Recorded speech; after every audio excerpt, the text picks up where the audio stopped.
Hello and welcome back to Instant MBBS. In this video, we will learn about case control study. ये भी एक important ऐसे क्यों आता है यूनिवर्सिटी एग्जाम में कम्युनिटी मेडिसिन के.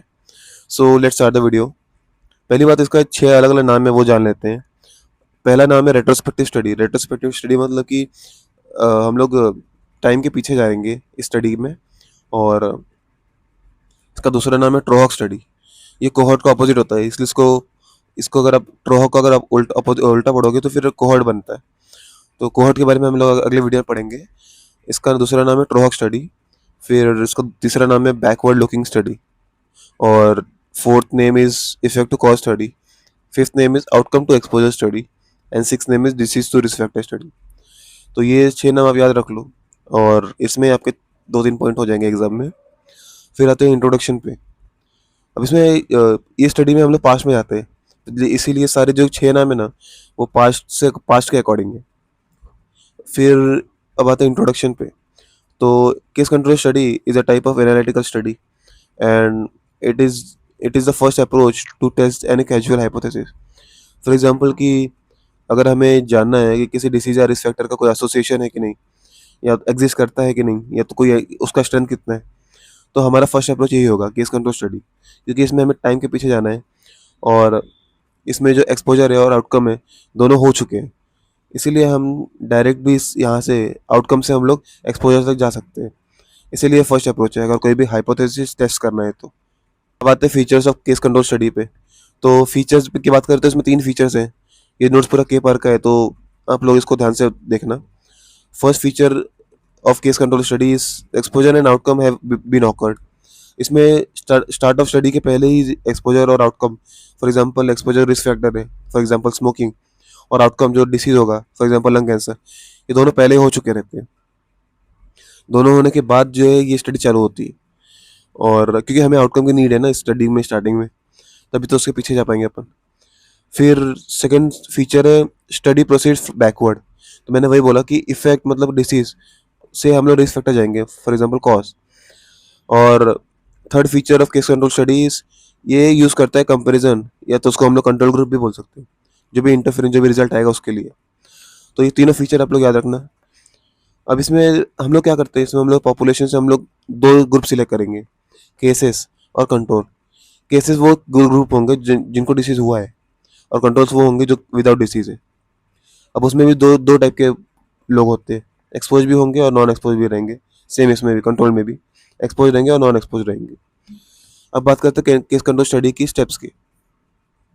तो इसमें मेन 4 स्टेप्स है: selection of cases and controls, matching, measurement of exposure, and analysis and interpretation.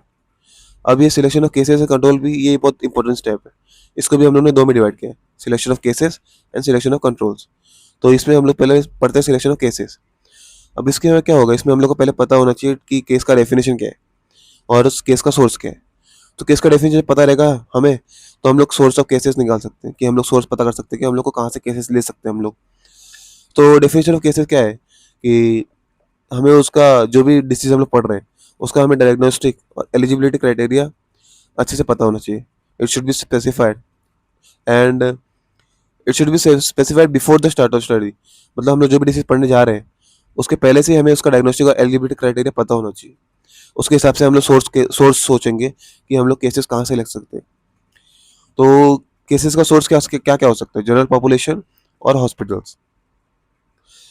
फिर आते हैं सिलेक्शन ऑफ कंट्रोल्स. अब ये सिलेक्शन ऑफ कंट्रोल जो भी हमारा जो नॉर्मल पॉपुलेशन है उसको कोई भी डिसीज नहीं होना चाहिए. अभी हम लोग ने पढ़ा था कि विदाउट डिसीज वाले हमारे कंट्रोल होंगे. तो सिलेक्शन कंट्रोल में हम लोग को पहले देखना है कि इसमें कोई डिसीज नहीं होना चाहिए. अब सोर्सेस क्या हो सकते हैं सिलेक्शन कंट्रोल के सोर्सेस क्या क्या हो सकते हैं, कहाँ कहाँ से हम लोग कंट्रोल ले सकते हैं. तो हॉस्पिटल हो गया, नेबरहुड हो गया, रिलेटिव हो गया, जनरल पॉपुलेशन हो गया. अब इसमें सिबलिंग्स में से हम लोग कभी लेंगे नहीं, because they are unsuitable due to genetic combinations. इसीलिए कभी भी कंट्रोल हम लोग सिबलिंग्स को चूज नहीं करेंगे. फिर हम करेंगे मैचिंग. मैचिंग में इट इंश्योर्स कंपेरेबिलिटी. मैचिंग के 2 टाइप होते हैं, ग्रुप मैचिंग और पैर मैचिंग. ग्रुप मैचिंग हम लोग कर सकते हैं एज, ऑक्यूपेशन और क्लासेस, ये तीनों क्राइटेरिया से. फिर हमारे पास एक होता है कंफाउंडिंग फैक्टर्स. ये वो फैक्टर्स होते हैं जो कि डिसीज कॉज भी कर सकते हैं और रिस्क फैक्टर से एसोसिएटेड भी नहीं रहते. और ये कन्फ्यूजन क्रिएट करते हैं जिससे हमें पता नहीं चलता कि जो कॉज है वो डिसीज़ का क्या है। तो इसको मैं अभी आपको एग्जांपल से समझाता हूँ। हाँ, तो ये एग्जांपल की बात करते हैं। तो जो रोल ऑफ अल्कोहल है, फॉर एग्जांपल की study of role of alcohol कर रहे हैं हम लोग एसोफेजियल कैंसर्स में। तो अब इसमें एक स्मोकिंग है। स्मोकिंग जो है हमारा कंफाउंडिंग फैक्टर है। फॉर एग्जांपल जो हमारा केस है और जो हमारा कंट्रोल है, जिसमें से केस है हमारा वो अल्कोहल भी कंज्यूम करता है और स्मोकिंग भी कंज्यूम करता है। बट हम लोग ने अल्कोहल स्टडी लिया। अब इसमें हमें ये नहीं पता, कि कंफर्म नहीं पता कि दोनों में से रियल कॉज क्या है एसोफेजियल कैंसर्स के लिए। तो अगर अल्कोहल की स्टडी कर रहे हैं तो हमारी स्मोकिंग में हम छोड़ नहीं सकते। तो ये हमारा कंफर्मिंग फैक्टर हो गया। It is an independent risk factor और एसोसिएटेड रहता है कैंसर से, बट ये अल्कोहल से एसोसिएटेड नहीं है ज़्यादा।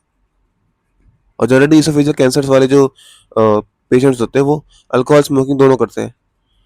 अब आते हैं मेजरमेंट ऑफ एक्सपोजर पे। मेजरमेंट ऑफ एक्सपोजर के लिए हमें इन्फॉर्मेशन चाहिए एक्सपोजर पे, और जो इन्फॉर्मेशन है वो वेल डिफाइन होनी चाहिए और ये ऑप्टेन होना चाहिए जिस मैनर से हम लोग केस में ऑप्टेन करेंगे उसी मैनर से हम लोग को कंट्रोल में ऑप्टेन करना है। तो दोनों का जो मैनर है of obtaining information should be same. और information of exposure can be obtained by interviews, questionnaires and past records.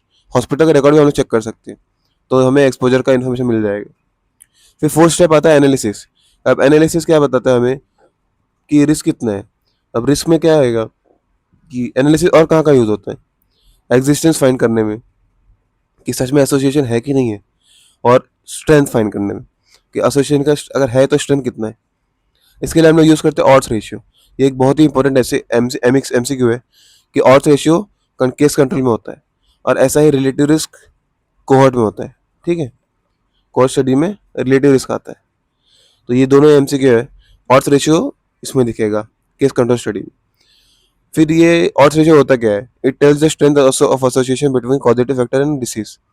इसका फॉर्मूला क्या है, एडी अपॉन बी सी। जब आप 2/2 का टेबल बनाओगे तो एडी अपॉन बी सी रहेगा, वो ऑड्स रेशियो हो जाएगा।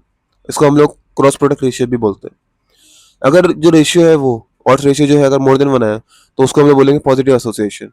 इक्वल टू बनाया तो इसके में होगा नो एसोसिएशन, और लेस देन बनाया तो ये होगा नेगेटिव एसोसिएशन।